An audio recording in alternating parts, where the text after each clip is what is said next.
Salut à tous, j'espère que vous allez bien. Alors moi c'est Christopher et vous êtes sur la chaîne Christ Podcast, le nouveau média qui donne l'opportunité à la jeunesse de s'exprimer dans toute sa panoplie. Et dans ce podcast, nous parlons de différentes thématiques que nous allons aborder sur les différentes émissions. À tout de suite.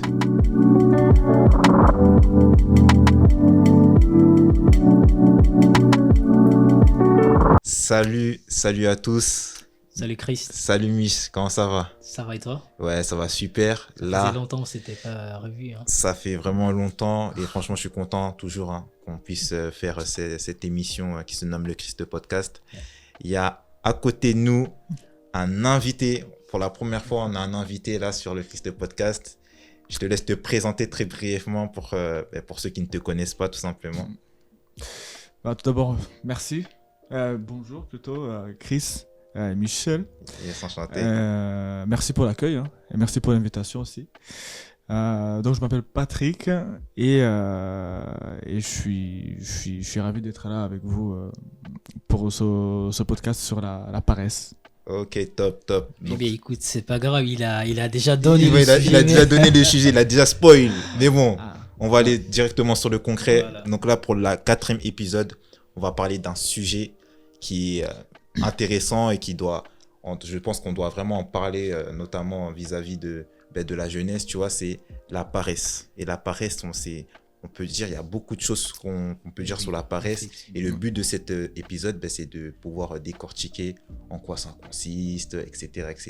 Donc, Mich, est-ce que tu as des questions par rapport à ça que tu souhaites poser et qu'on en parle? C'est vrai, en fait, j'aimerais déjà commencer par laisser Patrick introduire le sujet. En tout cas, moi, ça fait plaisir de t'avoir sur cette chaîne.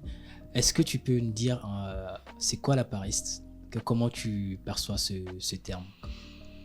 Oui, donc la paresse, c'est quand même un mot qui peut tout dire et ne rien dire à la fois, parce que déjà contextuellement c'est vu comme étant quelque chose de négatif, mais qu'est-ce que c'est la paresse? Effectivement, la paresse c'est le fait d'être passif. Il y a le mot passif qui est dedans.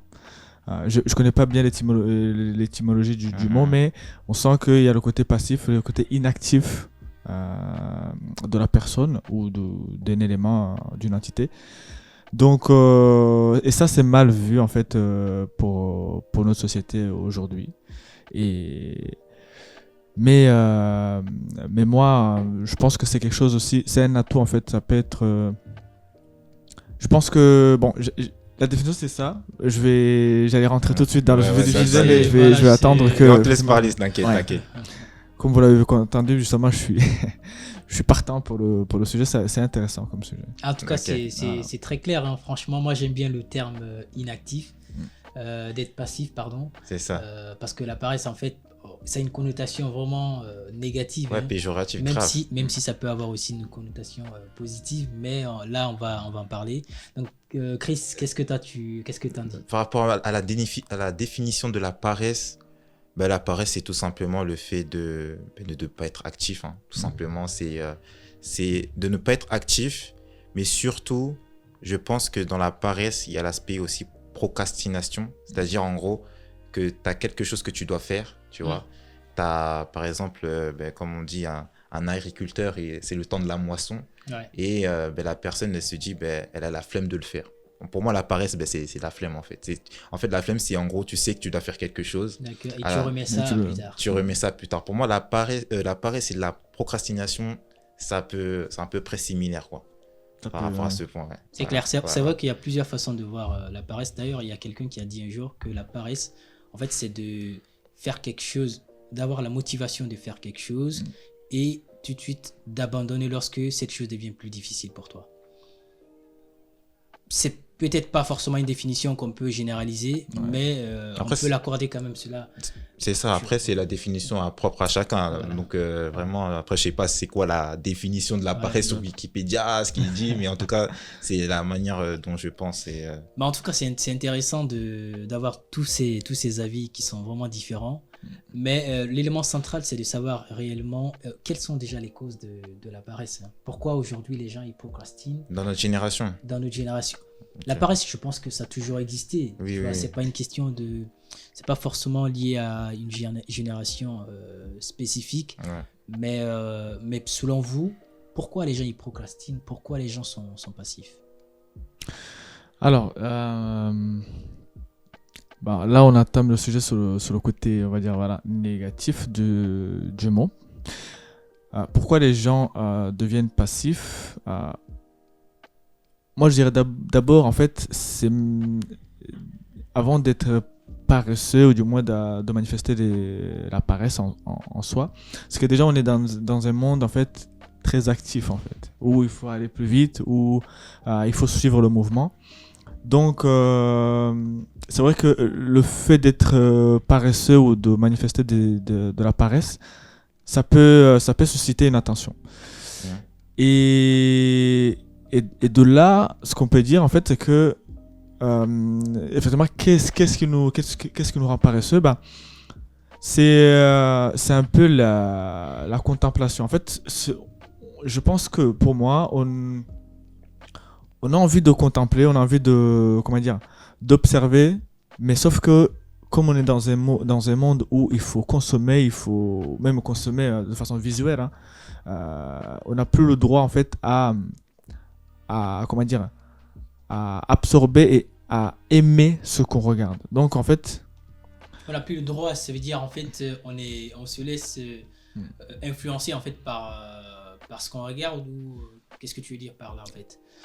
on se laisse influencer par ce qu'on regarde, mais aussi en fait on est passif vis-à-vis de ce qu'on regarde. On est consommateur. On est consommateur. En fait, le mot paresse, pour moi, elle devient négatif dès lorsque, quand on est contemplatif, en fait, on ne produit pas derrière. Parce que, à ce moment-là, la paresse, elle devient en fait positive. Parce que si on contemple et qu'on apprécie et on transforme ce qu'on vient de contempler ou de consommer, en fait, à partir de là, ce n'est plus négatif comme... Le mot paresse devient positif. Je comprends ton point, mais déjà, pour moi, déjà, le fait de contempler, on ne peut pas lier en fait la paresse à la contemplation. Mm-hmm. Personnellement, je pense, parce que le fait d'être en fait, c'est deux choses. C'est deux choses différentes en fait. La contemplation, c'est le côté qu'est-ce qui t'inspire, alors que pour moi la paresse, et je reviens sur la question à quelles sont les causes de pourquoi on est pourquoi il y a autant de paresse dans la génération dans laquelle on est. C'est parce qu'en fait, comme tu as dit, la consommation, notamment le système de consommer, est de, comment dire, je vais employer le terme, est de plus en plus hardcore. C'est-à-dire que, en gros, c'est beaucoup plus facile de consommer que de produire. Okay? Et donc, cette facilité-là, ça pousse aux personnes à être plus paresseux. Par exemple, à l'époque, pour faire des courses, on prenait un caddie, etc. On allait au magasin, on prenait le temps de regarder, etc. Mais les systèmes de livraison... De vivre l'événement, en fait. On vivait l'événement. Ouais, après l'événement c'est un grand mot, mais en tout cas on était dans l'activité, tu vois, de pouvoir acheter. Donc pour toi la surproduction en fait a amené les gens à être de plus en plus... La surconsommation. La surproduction a amené la surconsommation en fait. Ouais, on peut dire ça, mais en tout cas c'est surtout l'aspect... en fait toutes ces technologies, toutes ces technologies qui font que les choses deviennent de plus en plus faciles, qui poussent à la paresse, et c'est pas anodin. On est dans une époque où il y a de plus en plus d'obèses. Pourquoi? Parce qu'en fait déjà il y a ce côté aussi, les gens font moins de sport, il y a moins d'activités, par exemple le fait qu'il y a l'informatique, les gens, et moi je sais ce que c'est, quand tu es en mode développeur, surtout quand tu es en remote, c'est-à-dire en télétravail, tu es beaucoup assis devant ton ordinateur, alors qu'à l'époque c'était beaucoup plus les choses manuelles, quoi. Ouais, tu vois. Donc et ça comment dire, ça accentue la paresse en fait. Ça accentue les gens à être paresseux. Oui, et moi je suis d'accord avec tout ce que vous avez dit.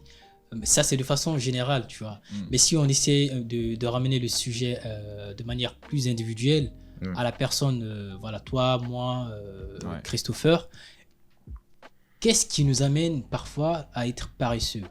Moi, j'ai un élément simple qui me vient en tête, c'est par exemple la comparaison négative. Lorsque je suis en train de scroller sur les réseaux sociaux, je vois que il y a peut-être, je me rends compte que Patrick, il a eu un jackpot, il a eu un poste chez Meta. Je me dis tout de suite, Patrick, il est intelligent, il a percé, et que moi je suis là, je n'arrive pas forcément à trouver un bon boulot. Finalement, je me dis, ça sert à rien de faire plus d'efforts pour obtenir un bon travail. Et finalement, je reste à ne rien faire. Passif, et donc ça me rend de plus en plus paresseux. Ça, c'est un élément qui peut venir. Donc, selon vous, si on ramène ce sujet à un niveau individuel, quelles sont réellement les causes qui amènent une personne à ne pas agir ou à procrastiner, comme tu l'as dit tout à l'heure? C'est vrai que en fait, tu viens de dire quelque chose d'intéressant, c'est que l'une des éléments qui nous rend paresseux, c'est la comparaison, effectivement. Un peu, déjà, il y a le côté surconsommation, donc on consomme, on regarde, on observe, on absorbe, et tout de suite, en fait, il y a l'interprétation. Et l'interprétation, elle est plutôt négative, superlative. On se mesure par rapport à ce que les autres ont réalisé. Du coup, on a l'impression de ne pas être à la hauteur, donc tout de suite on abandonne.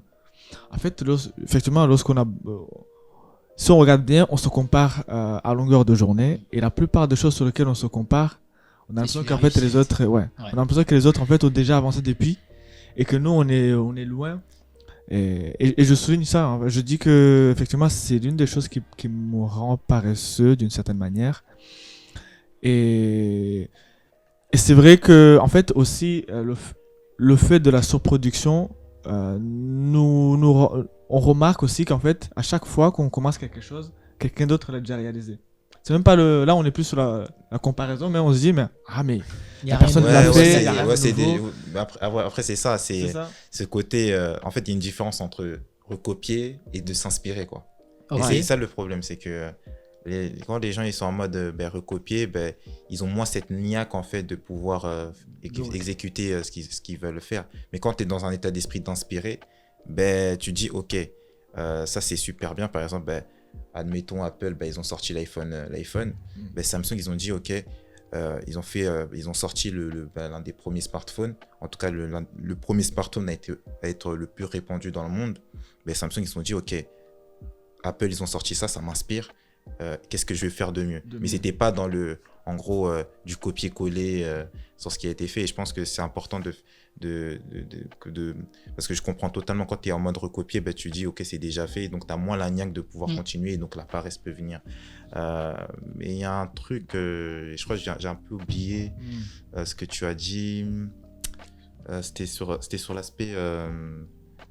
Il y avait un point, j'ai oublié ce que tu avais dit. C'était toujours sur cet état d'esprit. Comparaison. Voilà, comparaison, voilà. Ouais. Le côté comparaison. Et ça, je pense que c'est important d'avoir conscience de ça. Si tu te compares, en fait, il y a le côté inspiré, c'est-à-dire tu te compares pour aller plus loin. Et il y a le côté, tu te compares parce que tu te négliges, en fait, tu vois. Et quand tu te négliges, c'est sûr que la comparaison... Mais là, on parlait de la comparaison négative, en fait. Ouais, c'est ça, la comparaison négative. Parce qu'on peut se comparer, on peut faire la comparaison positive. Ça stimule. Juste pour être stimulé, pour progresser, pour être comme cette personne. Mais j'aimerais juste accentuer sur un autre point, en fait, un fléau qu'on oublie souvent, c'est la question de l'image qu'on a de soi-même. Parfois, on a peut-être une mauvaise image de nous-mêmes parce qu'on ne connaît pas notre identité. Donc, j'invite toutes ces personnes qui nous écoutent à revoir le podcast qu'on a fait récemment sur l'identité. C'est qu'on s'est dit parfois qu'on n'est pas capable de faire des choses en fait de manière excellente. Et ça fait qu'on ne prend pas d'initiative, on n'a pas d'objectif. Ou peut-être parfois on s'est dit, puisqu'on a raté telle opportunité, on s'est dit ça vaut pas la peine de rentrer dedans. Ouais. Voilà, effectivement. Et tout ça peut nous conduire à être inactifs. C'est clairement ça. Il faut, en fait, quand tu es porté par une vision, Ça veut pas dire que tous les jours, tu seras à 100% au max. Hein. Je dis pas ça, mais quand tu es porté par une vision que tu as de la projection de toi-même sur le futur, ben en fait, ça va te pousser à être actif. Enfin, je pense que le fait d'être quand je dis d'être paresseux, c'est pas le fait de... Ça peut arriver d'être un jour dans la paresse. Hein. Mais de pratiquer la paresse, ça, c'est un autre niveau. Ben, c'est parce que je pense qu'il y a un manque de... la personne se visualise pas. Ouais, manque d'objectifs et voilà. Mais c'est intéressant, en fait. Ça m'amène à poser cette autre question qui est de savoir comment aujourd'hui ça se manifeste la paresse. À partir de quel moment on dit que tu commences à être paresseux? Procrastination. Procrastination. Ouais, procrastination, c'est-à-dire je sais que je dois, par exemple, je dois faire telle activité à telle heure ou à un moment T de la journée, et je le fais pas parce que je me dis ça peut être fait, ça peut se faire après, etc. Mais en vrai, je me trouve une excuse, quoi, tu vois. Okay. Ça, pour moi, ça, c'est de la paresse. Parce que tu ne fais pas ce que tu devais faire au moment T alors que tu as la capacité de le faire. De le faire, ouais. Ouais, pour moi, c'est ça. Mais il y a aussi, ouais, effectivement, il y a cet élément-là. Et il y a aussi le fait que, en fait, les gens n'ont pas d'objectif.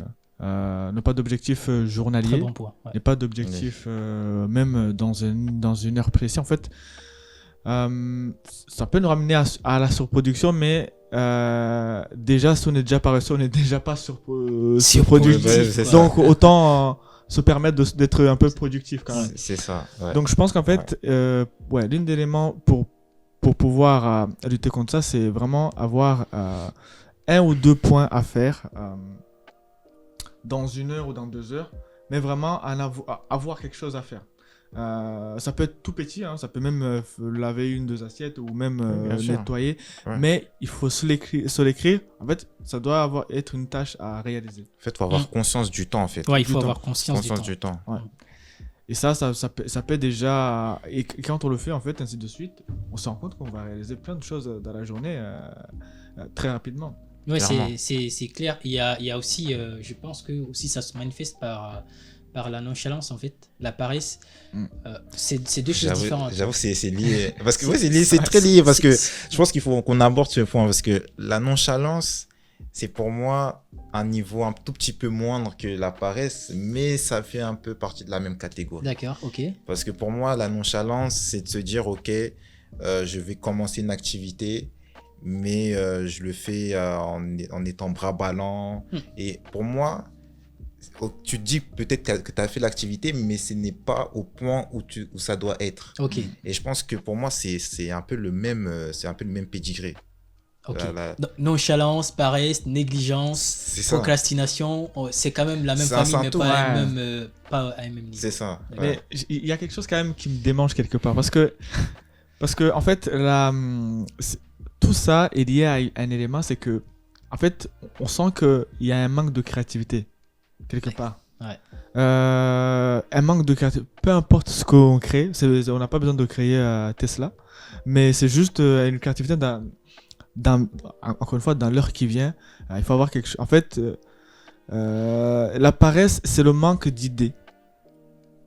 Si on n'a pas d'idées, en fait, on n'a pas de production. Parce que avant de produire, il faut avoir une idée. Donc, si on manque d'idées, c'est vraiment... Donc, je pense que les gens qui... Même parfois, moi aussi, ça m'arrive. Quand je commence à consommer, je me rends compte en fait que je ne suis plus productif. Je ne suis plus créatif. Et si je ne suis pas créatif, je ne suis plus productif. Ben, on a parlé de la productivité des réseaux sociaux. Là, c'est quoi? C'est que la consommation, lorsque tu surconsommes, ton esprit, en fait, il n'est pas disposé à réfléchir. Oui, c'est ça. Donc, tu es concentré sur ce que tu es en train de regarder. Finalement, comme on dit, ton esprit, il est en mode veille, quoi, en fait. C'est comme si c'était ton téléphone, tu vois. Ouais. Et là, je suis très d'accord avec toi lorsque tu parles de la créativité. Mais il faut savoir qu'on est tous créatifs. Hein. Dieu a mis à chacun d'entre nous cette capacité de réfléchir, cette capacité d'innover, mais c'est à nous de l'activer. C'est à nous à chaque fois de... Mais moi, je vais faire juste un petit avertissement. C'est que pour moi, l'inactivité n'est pas égale à la paresse. Pourquoi je dis ça? Parce que des fois, on se dit, pour être actif, il faut faire telle tâche. Et je pense que on peut se rejoindre sur cet aspect avec Patrick, c'est sur le fait que c'est important des fois de ne rien faire. Pourquoi de ne rien faire? Parce que il y a, comment on peut dire, tu travailles ton imagination et même par moment, tu te dis, ok, j'ai envie de faire le vide, quoi. Et je pense que c'est important des fois, en tant qu'être humain, de pouvoir avoir des temps comme ça. En fait, c'est pour ça qu'il faut pas tout confondre dans le sens où l'inactivité, ça peut être plus lié à... tu peux dire l'inactivité, c'est plus lié à l'ennui que l'inactivité, c'est lié à la paresse. Bien sûr, la paresse, tu es inactif, mais pour avoir un équilibre, la réalité, c'est que, comme tu as dit, parce que tu as parlé d'idées, c'est pour ça que c'est venu ce point, quand on a des idées, etc., la plupart du temps, c'est quand on est inactif. Mais tout est une question de degré, en fait. Jusqu'à quand tu es inactif. Mais je pense que l'inactivité, ça doit se planifier. Ouais, c'est un temps de repos. C'est ça. Mais en fait, tu avais dit quelque chose avant ça, parce que tu as parlé de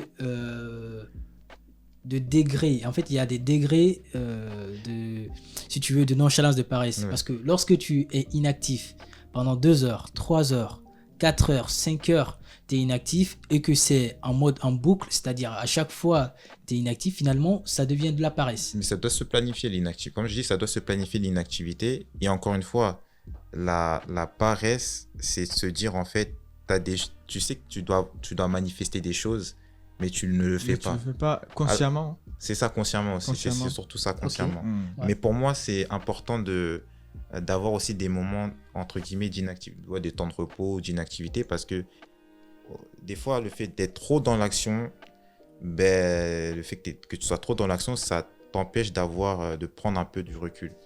Je pense qu'on avait même parlé de ça à l'épisode 3. Ouais, on avait parlé de productivité dans l'épisode productivité et réseaux sociaux. Ça, ouais. On avait parlé d'un point qui est par exemple de préparer la semaine.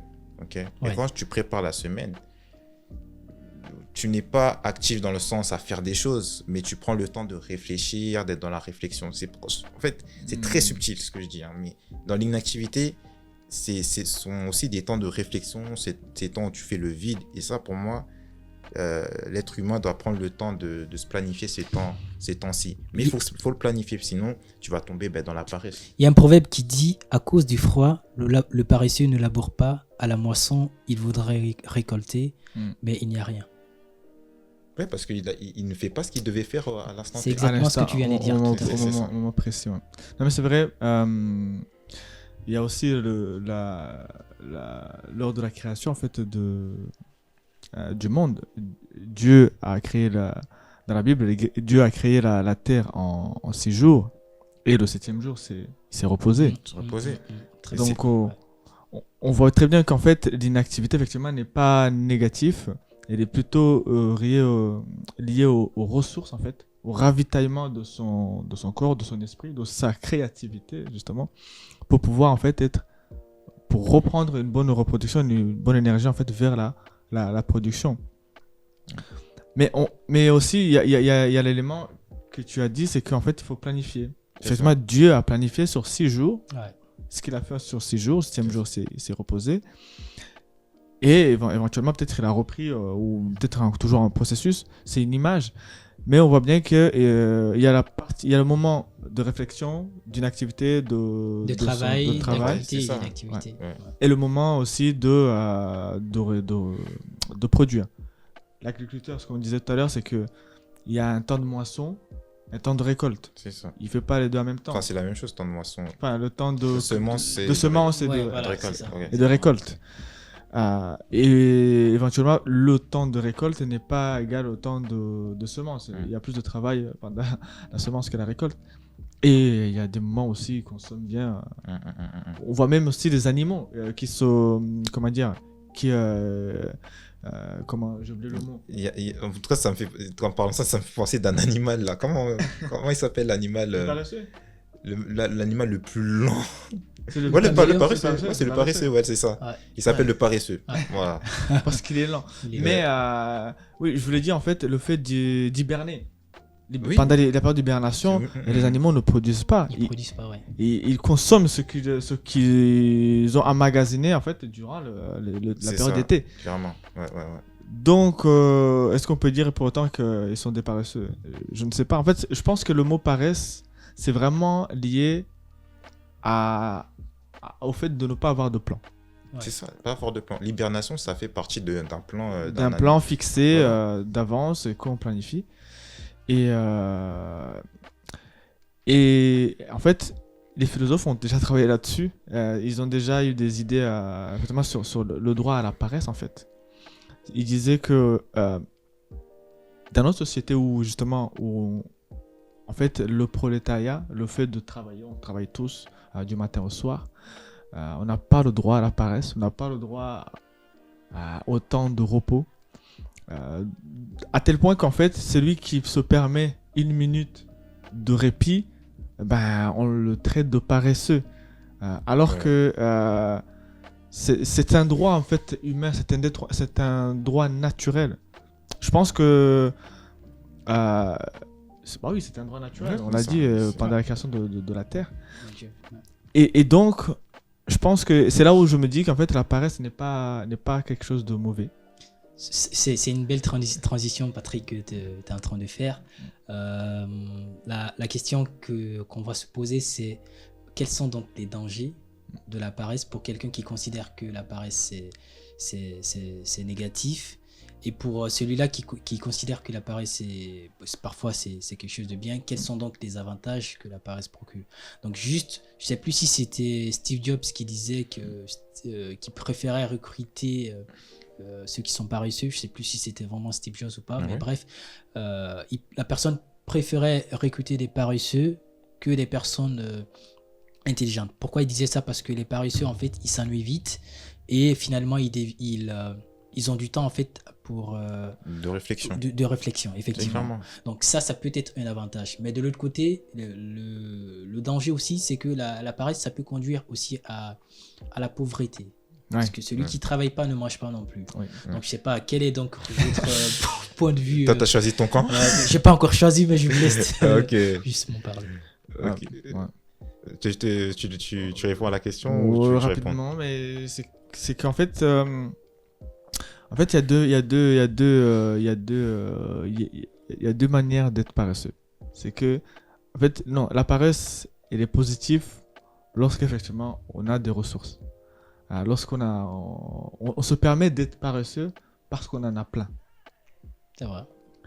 Parce qu'on en a plein d'actifs. Plein de- d'actifs, plein de Plein ressources, d'idées, plein d'idées. finalement. On est vraiment bien entouré, donc on se permet d'être paresseux. En fait, à ce moment-là, la paresse elle est même valorisée à une échelle un peu plus élevée. Alors qu'un salarié normal, lambda, qui travaille à côté, n'a pas le droit d'être paresseux. Vous voyez? Pourtant, les deux sont productifs. Donc, en fait, c'est là où, enfin, du monde capitaliste dans lequel nous sommes, hein, ton patron, il se permet d'être paresseux parce que c'est toi qui travailles. Et là, tu peux pas l'en vouloir, tu dis... Après, il y a... je te coupe, après, je te laisse continuer sur ce que tu as dit. Mais tu as dit le mot être paresseux. Donc, la paresse, c'est pas une activité, c'est plus un état d'esprit. C'est un état d'esprit, c'est... Voilà. C'est pas une activité, effectivement. C'est mais pas- c'est un état c'est d'esprit. un état d'esprit. Je On pense peut, que... être, on peut être paresseux aujourd'hui et demain on l'est pas. Aussi. Non, mais quand on dit être, ça veut dire que c'est dans ta nature. Alors, il faut différencier parce que c'est pas quelque chose de figé. On ne colle pas une étiquette à quelqu'un de façon permanente. Ouais, c'est ça. Tout, il faut lier en fait Ouais. ce concept soit à l'atteinte des objectifs. Aujourd'hui, où tu en es dans la réalisation des objectifs que tu t'es fixé. Ouais. Ou encore on te dit est-ce que c'est ta routine, est-ce que ça devient, est-ce que tu fais en sorte que la paresse devient vraiment ton identité. ton identité. Ouais, tu pratiques. Ok. C'était juste par rapport à ce point. Mais ouais, tu parlais sur le fait que le salarié n'avait pas forcément le droit d'être paresseux. Je suis d'accord avec lui. C'est vrai. C'est vrai. Et que en contrepartie, les plus riches, en fait, c'est eux qui ont le temps le plus allongé. On le voit aujourd'hui. Hein. Aujourd'hui, alors, dans le monde occidental dans lequel on vit, ils sont pas paresseux pour moi. Ils sont pas paresseux, mais en fait, ils ont moins de tâches à accomplir finalement. Ça, donc ils ont plus de temps à explorer. À faire des choses. Ça, pour moi, c'est être toujours actif pour moi. Oui, ils sont actifs, mais actifs passifs. Parce que là, on n'est plus dans le même actif. Hein. Oui, c'est plus dans le côté tu travailles, tu es payé par ton travail directement que tu fournis. Ah, mais ça c'est vrai, mais on est plus sur l'aspect positif en fait de la paresse. Moi j'aimerais quand même qu'on parle un peu plus de l'aspect négatif. De l'aspect négatif, parce qu'aujourd'hui en fait il faut le dire, c'est la plupart des jeunes aujourd'hui on préfère ne pas faire grand chose si on a la possibilité. L'exemple très clair, c'est que faut voir aujourd'hui les métiers que les jeunes aiment faire. C'est vraiment les métiers où on se casse pas trop la tête. On se dit bon, je veux être toujours dans ma zone de confort. Sauf que en étant trop dans sa zone de confort, ça nous réduit. En fait, on peut tendre à être inactif. Donc aujourd'hui, comment faire pour en sortir? On parle beaucoup plus de sortir de sa zone de confort. Okay. Donc moi, est-ce que vous pouvez parler de sortir de sa zone de confort? C'est très simple pour moi. C'est vrai que déjà en une génération, c'est vrai. Hein. Par exemple, Michel, si je te dis tu préfères être développeur ou militaire, je pense que le choix va être vite fait. Ça, c'est une réalité. Après, voilà, c'est en fonction de ta saison. Mettons, pour moi, il y a deux types de personnes en fait. Il y a des personnes qui se disent ok, je suis jeune. Voilà, par la grâce de Dieu, j'ai la santé et donc je travaille pendant un laps de temps durant ma jeunesse, mais vraiment concentré à fond. Et après entre guillemets, je me repose sur mon laurier. Et il y a un deuxième type de personne qui dit profitons, mangeons, buvons. Demain, on ne sait pas ce qui va se passer. Et donc déjà, je trouve que en fonction de ton état d'esprit, tu vas, t'auras, parce que là on parle de paresse, donc tu auras la capacité à maîtriser ça en fait. Ouais. Tu vois, si tu es plus en mode work hard, la paresse ça va pas être un fléau pour toi, simplement. En fait, là, tu viens de dire un truc intéressant, c'est que on est un peu on est comme des agriculteurs en fait aujourd'hui par rapport à la génération d'avant. Parce que la génération d'avant, en fait, ils n'avaient pas l'avantage que nous avons, qui est la technologie, le monde qui avance vite, donc le monde qui est en challenge tous les jours, d'une certaine manière. Eux, ils avaient, comment dire, ils vivaient à l'instant présent et certes, ils planifiaient, mais ils avaient moins de pression et moins de changements. Ouais, il y avait moins de changements. Radicaux. C'est vrai, ça affecte. Nous, aujourd'hui, on est obligé de s'adapter. Ouais. On est obligé de s'adapter et de surfer sur la tendance, voire même prévoir. Prévoir, clairement. Le monde dans lequel nous avançons, la technologie, la crypto, on n'est pas en train de vivre à l'instant présent. On prévoit déjà parce qu'on sait déjà que demain, ça va disparaître. Quand on essaie de se diversifier en fait pour emmagasiner un maximum de vivre, j'ai envie de dire, pour qu'en fait demain on ne manque de rien. Parce qu'on sait que ça va changer. Ouais. Non, c'est vrai qu'on est dans, je sais pas, après je vais te laisser parler par rapport à ce point, mais je te rejoins sur le fait que on est dans une génération, il faut tout le temps s'adapter. Tous les 3 ans minimum, il y a un truc qui change, il y a un paradigme qui... On a eu la blockchain justement, et après c'était plus le sujet en vogue, il y a eu l'IA qui est aujourd'hui, l'IA générative. Avant l'IA, il y avait le métaverse. Il y a le métaverse, exactement. Donc il faut être en constante c'est terrible. En fait, c'est pour ça que tout à l'heure j'hésitais en disant, je sais pas si on est paresseux en tant que tel, ou si est-ce que je sais pas si c'est négatif ou positif, parce que si on se réfère à la génération d'avant, on est paresseux. Mais si la génération d'avant se réfère à nous, on est plus productif, parce qu'en fait on est producteur intelligent. on essaie de planifier. En fait, il y a une différence entre être actif de manière physique et être actif en étant plus intellectuel. Intellectuel. Non, c'est sûr que là, on est dans un... Et ça me fait dire quelque chose. En fait, c'est pas parce qu'on travaille 24 heures qu'on est vraiment productif. C'est ça. Après, c'est pour ça. En fait, il y a tellement de liens. C'est vrai que la productivité n'est pas liée au nombre de temps que tu fais. D'où tu as parlé du fait de la nonchalance. Pour moi, c'est pas le fait de faire... Enfin, la nonchalance ou la négligence, c'est de se dire, OK, tu ne fais pas le taf au niveau où ça doit être. Mais tu peux être nonchalant et travailler 10 heures sur 24. Enfin, tu vois. Voilà. Bref, c'est un équilibre, j'avoue. J'ai envie d'en rajouter un élément. Vas-y. Mais là, c'est vraiment du point de vue philosophique. C'est vraiment une idée qui m'est venue en tête, mais je pense que beaucoup l'ont déjà eu. Ça peut perturber, c'est que tout à l'heure je disais que Dieu a créé le monde en 6 jours et que le 7e jour s'est reposé. Est-ce que Dieu est paresseux? Parce que pourquoi je dis ça? Parce que si c'est le cas, ça veut dire qu'en fait son activité est déjà terminée. Il est là, pépère, tranquille, il boit son café s'il peut boire son café et il se pose pas des questions. Auquel cas c'est mauvais, ou d'une certaine manière, ou dans un autre cas, en fait, peut-être il a créé un système qui s'autogénère, qui travaille pour lui. Très clair, wow. C'est bien. En fait, il a travaillé de façon intelligente. Il met en place un système. Maintenant, tu n'es pas obligé d'être figé là-dessus. Pour contrôler, Et aujourd'hui, c'est ce que regarde Zuckerberg, par exemple, parce que là, ce que tu parles, c'est la manière dont les plateformes fonctionnent. Hein. Ouais, aujourd'hui. Les plateformes fonctionnent, quand on parle de autogénérer sur ce point, c'est que, par exemple, quand tu crées Facebook, Mark Zuckerberg, il s'est mis donné à fond au tout début. Au tout début, ouais. Voilà, avec ces groupes de personnes avec qui il a travaillé, il s'est donné à fond. Mais à un moment donné, comme la roue elle commençait à tourner, il y avait un cycle qui a commencé à être créé dans la structure, ce qui fait que il avait moins de tâches à faire, tu vois. Ouais. Après, je pense qu'il y a toujours ce côté, et ça pour moi, quand on est rempli de vision, en fait, on a toujours ce côté d'être dans l'activité.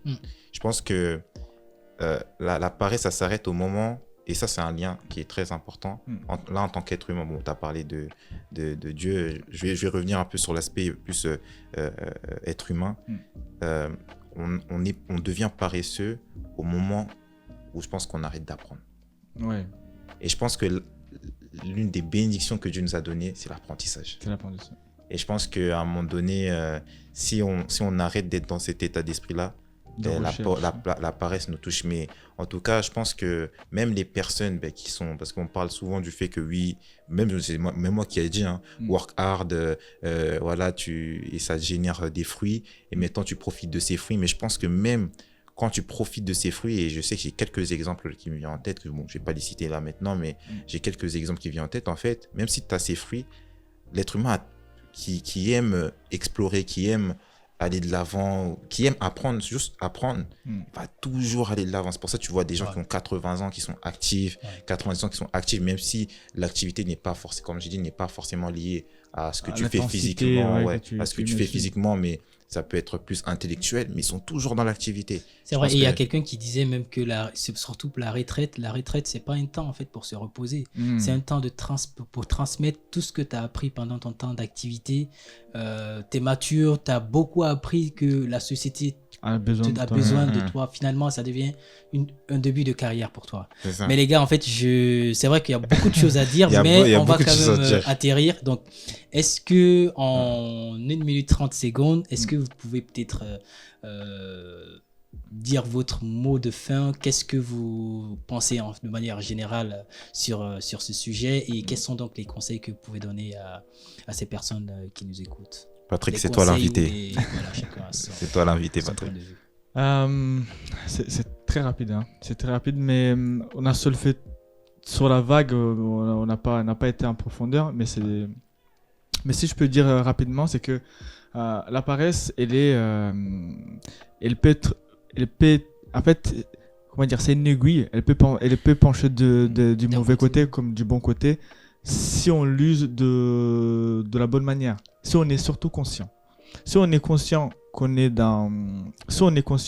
qu'on veut chercher quelque chose on peut se permettre en fait de penser et puis d'être actif par après. Et là, on n'est plus dans la paresse. Mais si on se rend compte on consomme plus qu'on en donne, là, on est passif, on est paresseux. En fait, il faut plus donner que de recevoir. En fait, ouais, il faut plus donner que recevoir. C'est un principe qui s'applique à beaucoup de choses. Hein. À tout. À la vie de tous les jours. Il y a plus de bonheur. Il y a plus de bonheur qu'à donner qu'à recevoir. Voilà. Donc, si on se rend compte qu'on donne plus qu'on en reçoit, là, on n'est plus paresseux, en fait, pour moi. Très clair. Ok. Selon moi, pour moi, la paresse, encore une fois, c'est... Déjà, il ne faut pas confondre la paresse et l'inactivité. Franchement, je répète là-dessus. L'inactivité, ça peut être... Ne confondez pas la paresse à l'inactivité. Voilà, c'est ça. Voilà. La paresse, encore une fois, c'est le fait de se dire, ok, tu sais que tu dois faire quelque chose, mais tu ne le fais pas pour X ou Y raison, alors que tu as la capacité de le faire à l'instant T. Alors que l'inactivité, tu peux le planifier. Ça se planifie d'être inactif et de penser à autre chose, de se vider la tête, etc. Et je pense que voilà, et je vais terminer sur ce point, de toute façon on a parlé de ce point, c'est aller en fait, surtout en tant que jeune, apprenez, toujours apprendre, toujours être curieux. Et moi, par exemple, ce que j'aime bien faire, c'est par exemple de m'intéresser à des industries que je n'y connais même pas. Ouais. Mais quand je parle avec un spécialiste qui est dans cette industrie-là, qui m'explique, en fait, toujours ce côté... je progresse. Il y a toujours une ouverture. Voilà, toujours être. Voilà, c'est ça. Toujours aller de l'avant, toujours progresser, apprendre des nouvelles choses, même des petites choses, parce que des fois on se dit là tu parles des choses, en gros, faut faire un MIT, faut faire une formation. Non, des fois ça peut être juste avec une discussion. Par exemple, là je pense que on a tous appris, on a parlé de différents points, on a tous appris des uns des autres. En fait, toujours avoir cet état d'esprit, ok. Je dois apprendre chaque jour parce que je pense qu'en étant dans ça, tu vas pas être dans la paresse, quoi, tout simplement. Et ce que je pense que beaucoup de personnes et même des milliardaires qu'on connaît maintenant, ils continuent parce que ils ont envie d'apprendre, mais aussi il y a cette dimension, bon ça c'est un autre sujet, mais d'impacter positivement le monde. Et je pense que ça c'est quelque chose Moi je suis très important. C'est tout à fait vrai tout ce que vous avez dit. Juste pour conclure, il faut savoir que le cerveau est encore de la place parce que le cerveau il a 76 milliards de neurones qui sont connectés par beaucoup de synapses, plus des milliards et des milliards de synapses. Donc il faut vraiment les utiliser parce que comme on le dit souvent, l'endroit le plus riche en potentialité, en rêve, en vision, c'est le cimetière, parce qu'il y a beaucoup de personnes qui sont mortes sans pour autant avoir transmis à la société ce qu'ils ont dans leur cerveau. Donc en tout cas, c'était vraiment un plaisir de vous avoir, Patrick. Merci beaucoup. Merci Patrick, c'était un plaisir vraiment. C'était vraiment un plaisir. C'était top. En tout cas, merci de nous avoir suivis. C'était une émission très enrichissante et voilà, j'espère que ça vous a plu. En tout cas, n'hésitez pas à suivre notre chaîne YouTube Christ Podcast. On est disponible aussi sur toutes les plateformes de streaming, Spotify, Deezer, Apple Podcast, etc. Et voilà, j'espère que ça vous plaît. Et on se retrouve à la prochaine émission. Ciao, ciao. Peace. Peace.